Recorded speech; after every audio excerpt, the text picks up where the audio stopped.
Hello friends, welcome to money మంత్ర. నేను మీ రామకృష్ణ. మనం మనీకి సంబంధించి, నెట్వర్క్ మార్కెటింగ్ సంబంధించి చాలా విషయాలు మాట్లాడుకుంటున్నాం కదా. ఈరోజు ఇంకొక కొత్త టాపిక్తో మేము ముందుకు వచ్చాను. వారన్ బఫెట్ అనగానే నడుస్తున్న కరెన్సీ కట్ట గుర్తుకొస్తుంది, ప్రాణమున్న ఏటీఎం కనబడుతుంది.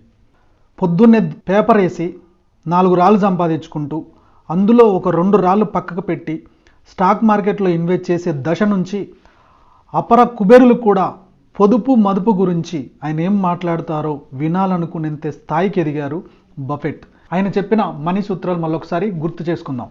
నీకు అవసరం లేనివన్నీ కొంటూ పోతే ఏదో ఒక రోజు నిజంగానే అవసరమైన వాటిని అమ్ముకోవాల్సి వస్తుంది. చాలామందికి ఇంట్లో చాలా వస్తువులు ఉంటాయి, కనపడంగానే కొనాలనిపిస్తుంది, కొనేస్తారు.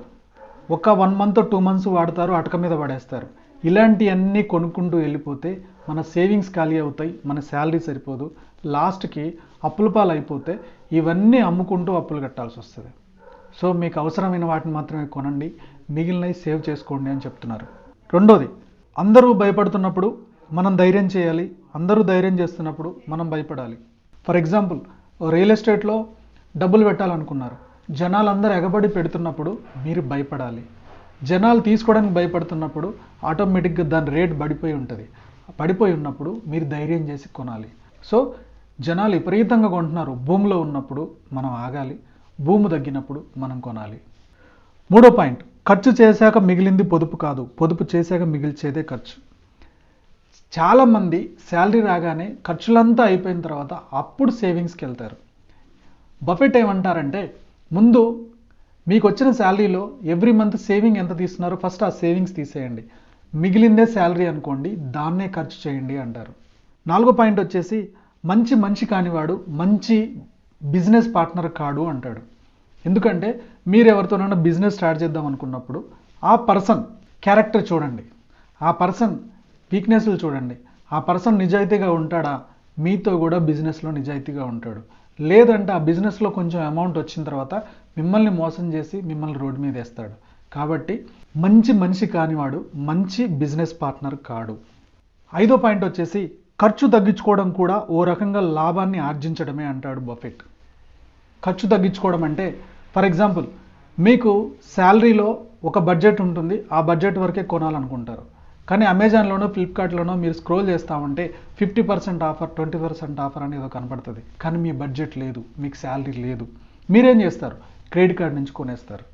సో మీ శాలరీని దాటి ఇంకో 4,000 10,000 మీరు ఏరేది కొనేశారు. నెక్స్ట్ ఆ క్రెడిట్ కార్డుకి కూడా మళ్ళీ మీ శాలరీ నుంచే కట్టాలి కదా. సో దీన్ని ఏం చేస్తారు?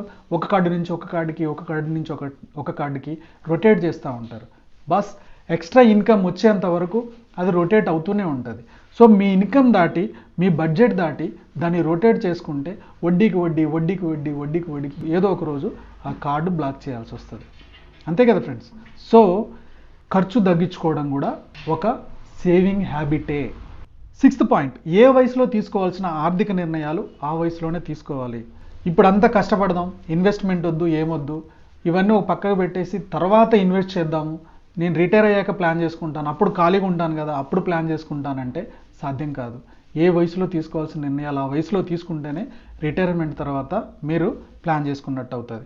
ఫర్ ఎగ్జాంపుల్, మీరు రిటైర్ అయిన తర్వాత మీ లైఫ్ ఎలా ఉండాలి, రిటైర్మెంట్కి మీ డబ్బులు ఎంత ఉండాలి, కనీసం పిల్లల మీద ఆధారపడకుండా మీ బతుకు ఎలా బతకాలని మీరు ఇప్పటి నుంచి ప్లాన్ చేసుకోలేదనుకోండి, 60 ఏళ్ళ తర్వాత పిల్లల మీద ఆధారపడాల్సి వచ్చింది అనుకుందాం. పిల్లల పరిస్థితి బాగుంటే ఓకే, బాగాలేకపోతే. సో మీరు సంపాదిస్తున్నప్పుడే మీరు నెక్స్ట్ వయసుకి అవసరమైన, మీ రిటైర్మెంట్కి అవసరమైన ప్లానింగ్ జరగాలి అంటారు బఫెట్. స్టాక్ మార్కెట్లో బుల్స్ బాగానే ఉంటారు, బేర్స్ కూడా బాగానే ఉంటారు. చితికిపోయేది తన మీద తమకు నమ్మకం లేని బకరాలే. స్టాక్ మార్కెట్ గురించి అవగాహన ఉండదు, ఒకతను బాగుందని చెప్తాడు, ఇంకొకతను ఏదో చెప్తాడు, వాళ్ళ మాట విని డబ్బులు పెడతారు. లాస్ట్కి లాస్ అయితే మిగిలేది, లాస్ అయ్యేది మనమే. దాని మీద అవగాహన లేకుండా ఆ రంగంలోకి దిగొద్దు. ఒక అవగాహన పెంచుకున్న తర్వాతే దాంట్లో దిగాలి అంటారు బఫెట్. ఓకే ఫ్రెండ్స్, ఈ బఫెట్ 7 సూత్రాలు మీకు నచ్చాయి అనుకుంటున్నాను. నచ్చినట్టయితే లైక్ చేయండి, కామెంట్ చేయండి, షేర్ చేయండి. ఓకే, మా ఛానల్ సబ్స్క్రైబ్ చేయడం మర్చిపోకండి. పక్కనే బెల్ ఐకాన్ ఉంటుంది, అది కూడా క్లిక్ చేయండి. Go self made.